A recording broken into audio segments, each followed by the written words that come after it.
पूरी दुनिया के सोशल मीडिया पर इस वक्त एक ऐसा वीडियो एक्सपेरिमेंट वायरल है जिसने अनजाने में रसूलुल्लाह सल्लल्लाहु अलैहि वसल्लम की हदीस मुबारका के अल्फाज की तस्दीक करके न सिर्फ इस मौजे को साबित कर दिखाया है बल्कि कुरान करीम के अल्फाज की भी तस्दीक कर दी। Saliva of cat and dog proved the words of Hazrat Muhammad sallallahu ta'ala alaihi wasallam साहब करेक्ट। यानी कि हिंदी और उर्दू में अगर हम कहें तो थूक बिल्ली और कुत्ते का। Can you imagine? कुछ तो ऐसा साइंटिफिक मिरेकल हुआ है, थूक जैसी चीज ने नबी पाक के शब्दों को सच साबित कर दिया है। हे हाय हेलो नमस्ते जी, सत श्री अकाल, अस्सलामु अलैकुम। मैं निधि शर्मा इंडिया से। और जितने भी मुसलमान यानी कि मुसल्लम ईमान सच्चे ईमान वाले लोग हैं वो नबी पाक के नक्शे कदम पर चलते हैं, तो जाहिर सी बात है कि वो नबी के मुंह से निकले हुए हर शब्द को सच मानते हैं। और अब तो बताइए, साइंटिफिकली भी रसूल अल्लाह के महान शब्दों को सच साबित किया जा रहा है, तो इसको मैं एक तरक्की करार दूंगी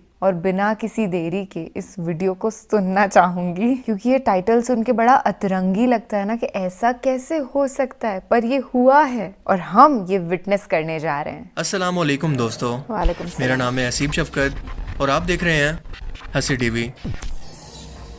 CTV from Pakistan. Let's see.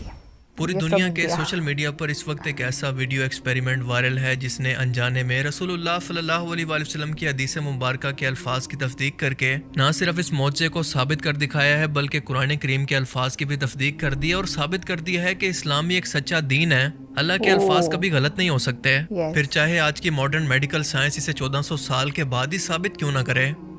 Great. हाल ही में कुछ साइंटिस्ट ने एक बिल्ली और एक कुत्ते के सलाइवा का सैंपल लेकर जब इसे माइक्रोस्कोप के नीचे रखकर इसका रिजल्ट देखा तो वो हैरान रह गए कि दो आज के टाइम के पालतू जानवर जो कि 1400 साल पहले भी पालतू थे, मगर इनमें से एक बिल्ली को जो कि पाक है और दूसरा कुत्ते को निज यानी नापाक कहा गया है। बिल्कुल इसी तरह से कुत्ते के सलाइवा के अंदर बेतहाशा बैक्टीरिया मौजूद हैं जो कि वाज़े तौर पर यहाँ वहाँ घूमते हुए देखे जा सकते हैं और कुत्ते के काटने की वजह से इंसानों के नर्वस सिस्टम में यही बैक्टीरिया खराबी पैदा करके मुख्तलिफ किस्म की बीमारियों की वजह बनते हैं, मिसाल के तौर पर रेबीज वायरस। और दूसरा, इसके आसपास नजर आने वाले बैक्टीरिया क्या हैं, हमें इसके बारे में अब तक कुछ नहीं पता कि ये क्या कर सकते हैं और क्या क्या नुकसान पहुंचा सकते हैं। तो दूसरी तरफ बिल्ली का सलाइवा निस्बतन बिल्कुल साफ और पाक नजर आ रहा है, जैसा कि इंसानों का सलाइवा साफ होता है। ये बहुत ही हैरत अंगेज बात है कि दो अलग अलग जानवर जो कि जंगलों के अंदर भी रहते हैं और पालतू भी, मगर दोनों के सलाइवा में इस कदर फर्क आज से 1400 साल पहले बिना माइक्रोस्कोप और मेडिकल साइंस के इल्म के बगैर बताना आखिर कैसे मुमकिन है। सही मुस्लिम में हजरत अबू हुरैरा से रिवायत है कि रसूल पाक सल्लल्लाहु अलैहि वसल्लम ने फरमाया कि अगर तुम्हारे किसी खाने के बर्तन को कोई कुत्ता चाट ले तो इसे 7 मरतबा धो और पहली बार रेत से साफ करो। और जाहिर है कि इसकी वजह यह थी और इसके पीछे हिकमत यह थी कि कुत्ता क्योंकि नापाक है, क्योंकि इसका सलाइवा नापाक है। बिल्कुल यही अल्फाज सनन नसाई 335 और 338 के अंदर भी बयान होते हैं, सिर्फ रेत की बजाय मिट्टी के फर्क के साथ। यानी पहली बार किसी भी सॉलिड पाक चीज से इस बर्तन को धोकर मजीद 6 मरतबा धोने से वो बर्तन पाक होगा, वरना इस कुत्ते के सलाइवा के असरात इस बर्तन में मौजूद रहेंगे। सही मुस्लिम में बयान होता है कि रसूल पाक सल्लल्लाहु अलैहि वसल्लम ने किसी शख्स को बिना जरूरत कुत्ता रखने से मना फरमाया। सिर्फ फार्मिंग और जानवरों की हिफाजत के लिए इसे रखने की इजाजत है, वरना जो शख्स बिना जरूरत के इसे रखेगा इसके नामे अमाल से हर रोज एक किरात नेकियां कम होती रहती हैं। एक और सही बुखारी की हदीस मुबारका के अंदर बयान होता है कि जिस घर के अंदर कुत्ता मौजूद हो वहाँ पर रहमत के फरिश्ते नहीं आते। या अल्लाह। अब ऐसा नहीं है कि इस्लामी तालीमात के अंदर कुत्तों से इनके नापाक होने की वजह से नफरत करना सिखाया गया है, बल्कि सूरह अल माइदा की आयत 4 के अंदर बयान होता है कि अगर अल्लाह का नाम लेकर शिकारी कुत्ते से शिकार करवाया जाए तो वो शिकार हलाल है। हालांकि इस जानवर की स्किन पर कुत्ते के सलाइवा के ज़रात भी मौजूद होंगे, मगर वो शिकार पाक होगा, क्योंकि मौत के बाद ये सलाइवा इसके नर्वस सिस्टम का कोई नुकसान करे या ना करे इससे कोई फर्क नहीं पड़ता, क्योंकि वो शिकार तो पहले ही मर चुका है। कुत्तों के साथ रहम दिली का हुक्म दिया गया है, बस इन्हें बिना जरूरत रखने का हुक्म नहीं है। यहाँ तक कि हदीस मुबारका के अंदर एक वाकया बयान होता है कि एक शख्स ने ऐसे कुत्ते को पानी पिलाया जो कि प्यास से मरने के करीब था, तो अल्लाह ने इसी एक अमल पर इसकी बख्शिश कर दी।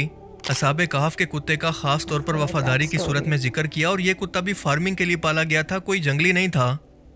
यानी सिक्योरिटी, शिकार, फार्मिंग या एक ऐसा शख्स जो कि अपाए जो जरूरत के मुताबिक कुत्ते को पाल सकता है, मगर बिना जरूरत के। अगर हर शख्स इसे घर के अंदर पालने लगेगा तो इसके कपड़ों और जिस्म के हमेशा नापाक होने का डर लगा रहेगा, जिससे इसकी इबादतें भी जाया हो जाएंगी। जबकि बिल्लियों का मामला जरा मुख्तलिफ है। हजरत अबू हुरैरा सहाबी का नाम भी बिल्लियां पालने की वजह से बिल्लियों के बाप के तौर पर कुनियत की तरह से पुकारा जाता है, क्योंकि अरबी जबान के अंदर हुरैरा बिल्ली को कहते हैं। ये एक पाक जानवर है और खुद की सफाई सुथराई करना इसे बहुत पसंद है, और इसीलिए इसे पालतू रखने के अलावा मस्जिद में दाखिल होने से भी नहीं रोका जाता। और जिस पानी को बिल्ली पी ले, इससे जिस्म को भी धोया जा सकता है और इससे तहारत भी मुमकिन है। रसूलुल्लाह सल्लल्लाहु अलैहि वसल्लम को भी बिल्लियां बहुत पसंद थी, और अरब के अंदर ये कहा जाता है कि आपकी सबसे पसंदीदा बिल्ली का नाम था मुवैजा, मगर इसका हदीस मुबारका के अंदर कहीं पर कोई जिक्र मौजूद नहीं। बिल्लियों से बुरे सलूक पर बाकायदा सजा की वईद सुनाई गई है, और सही बुखारी के अंदर बयान होता है कि एक औरत को अल्लाह ने एक बिल्ली को भूखा प्यासा रखकर इसे मारने पर जहन्नुम में डाल दिया।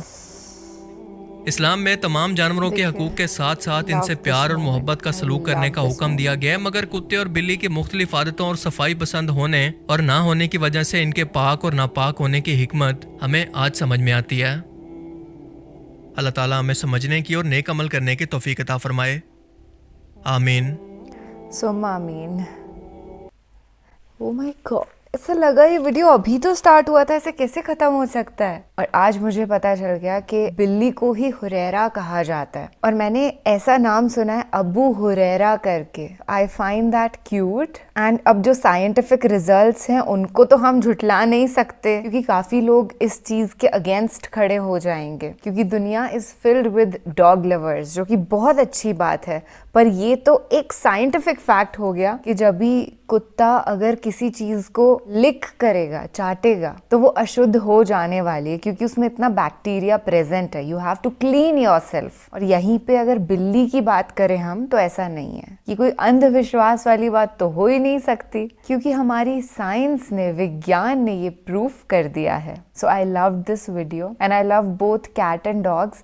और कुरान शरीफ में भी यही पैगाम हमको दिया है कि ना केवल बिल्ली या कुत्ते, बल्कि सारे जानवर, खुदा की जो पैदा करता मखलूक है ना, सभी ऑर्गेनिजम्स को आप प्यार करिए, किसी के साथ दुर्व्यवहार मत करिए। काफी बार मैंने नोटिस किया है कि जो लोग जानवरों को पालते हैं उनके कान से खींच करके उन्हें इधर से उधर लेकर चले जाते हैं। मुझे बड़ी तकलीफ होती है कि उसको कितना दर्द हो रहा होगा। आपने उसे पाला है तो रहम के साथ तो पेश आइए। We hope that this world understands कि इंसानियत कितनी महत्वपूर्ण है। जब अल्लाह सुब्हान व ताला सिर्फ एक कुत्ते को पानी पिलाने से राजी हो सकते हैं, तो आप सोच के देखिए कि जब भी आपके सामने कोई ऐसा एनकाउंटर होता है, जब भी आपको कोई भी नॉट ओनली पेट एनिमल बल्कि स्ट्रीट डॉग भी मिल जाता है, तो आप उसके साथ दया भावना से पेश आएंगे तो कितनी सवाब मिलेगा। Am I right? और दिल को भी तसल्ली मिलती है। अच्छा कर्म तो है ही साथ परसुकून का भी एहसास है। तो इसका हमेशा ख्याल रखा करें और खुश रहा करें। चलिए मिलेंगे जल्द ही ऐसे किसी